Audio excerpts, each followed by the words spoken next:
प्रिय माताओं और बहनों, नमस्कार। स्वागत है आपका हमारे चैनल भक्ति की बात में।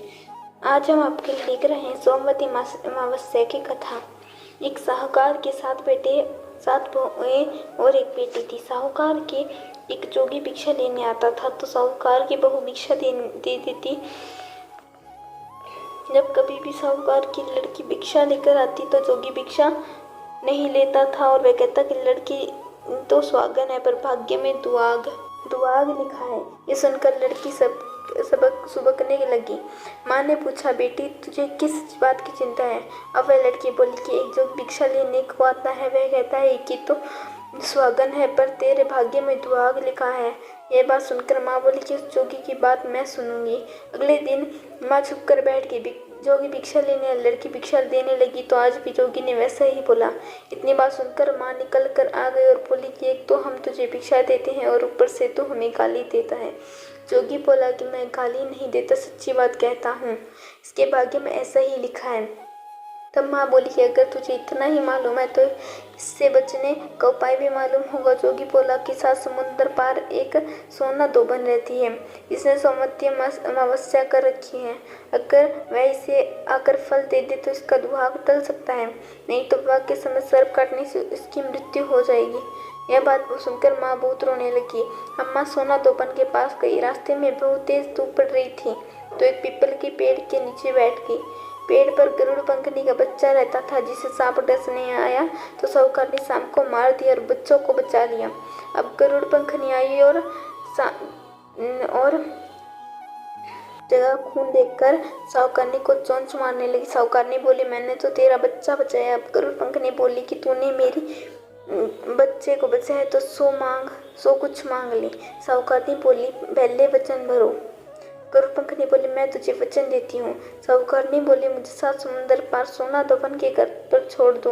अब गरुड़ पंखनी ने उसे सोना दोबन के घर छोड़ दिया। वहां जाकर साहूकारनी ने सोचा कि अब इसको कैसे मनाऊं। सोना दोबन के घर 7 बहुएं थी जो कि घर का काम करने के लिए आपस में हर समय लड़ती झगड़ती थी। रात को सब सो जाते तो साहूकारनी सोना दोबन के घर आ जाती और उनका सारा काम कर देती और दिन निकलने से पहले चली जाती। अब सारी बहू आपस में सोचती कि सारे घर का काम कौन करता है। उसने भी एक दूसरे को कुछ नहीं पूछती थी। एक दिन सोना दोबन ने बहुओं से पूछा कि आजकल तुम आपस में लड़ती भी नहीं हो, सारे घर का काम कौन करता है? अबू बोली कि काम तो हमको ही करना पड़ता है, लड़ाई करने से क्या फायदा। सोना दोबन ने सोचा कि आज मैं देखूंगी कि कौन सी बहू सारा काम करती है। रात को देखा कि एक लुगाई आई और घर का काम करके जाने लगी। सोना दोबन ने पूछा, तू कौन है, तुझे क्या चाहिए? साहूकारनी बोली, पहले वचन भरो। तब सोना दोबन से वचन देती है। अब साहूकारनी बोली कि मेरी बेटी के भाग्य में दुआग लिखा है, सो तू चलकर सुहाग देती क्योंकि तूने सोमवती अमावस्या कर रखी है। सोना दोबन अपने बहू बेटों से बोली कि मैं तो इसके साथ जा रही हूँ, पीछे तुम्हारे पिताजी मर जाएं तो उन्हें तेल के कूपे में डालकर रख देना। वो साहूकारनी के घर आ गई। साहूकारनी ने अपने बेटी का विवाह किया। जब फेरे होने लगे सोना दोबन कच्चा करवा दूध और तार लेकर बैठ गई। थोड़ी देर में सांप आया और उस लड़के को डसने लगा तो सोना दोबन ने करवा आगे रखकर तार से सांप को बांध दिया। डर के मारे सांप मर गया। अब सोना दोबन ने उसे सुहाग दिया और बोले कि जितनी अमावस्या मैंने करी है उन सबका फल साहूकार की बेटी को मिलियो और जो आगे करूंगी उनका फल मेरे पति और बेटों को मिलियो। सब कोई सोमवती की जय जय बोलने लगे। सोना दोबन जाने लगी तो साहूकारनी बोली, कुछ मांग रही, तूने मेरी चवाई को जीवन दान किया। वह बोली, मुझे कुछ नहीं चाहिए कहकर वे चली गई। अब उसे रास्ते में फिर सोमवती अमावस्या आ गई। उसने पीपल के पेड़ के नीचे बैठकर कहानी कही, व्रत किया और पीपल की 108 फेरी लगाई।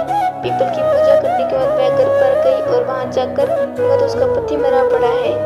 जो उसने सोमवती अमावस्या रास्ते में की थी उसका फल अपने पति को दे दिया। अब उसका पति जिंदा हो गया। सब कहने लगे कि तूने क्या किया जो ये जिंदा हो गया? तो वह बोली, मैंने तो कुछ भी नहीं किया। रास्ते में सोमवती अमावस्या आई थी, सो उसकी पूजा करी थी, व्रत किया और 108 फेरी पीपल की लगाई। सारी नगरी में ढिंडोरा पिटवा दिया कि सबको सोमवती अमावस्या की पूजा करियो, व्रत रखिए, 108 फेरी पीपल की लगाइयो। ये सोमवती अमावस्या जिस साहूकार की बेटी को सुहाग दिया वैसे सब किसी को दैयो। कहानी अधूरी हो तो पूरी करियो, पूरी हो तो मान रखियो। अगर आपको वीडियो अच्छी लगे तो लाइक करें, शेयर करें, चैनल पर नए हैं तो सब्सक्राइब करें और कमेंट बॉक्स में हर हमारे ज़रूर लिखें।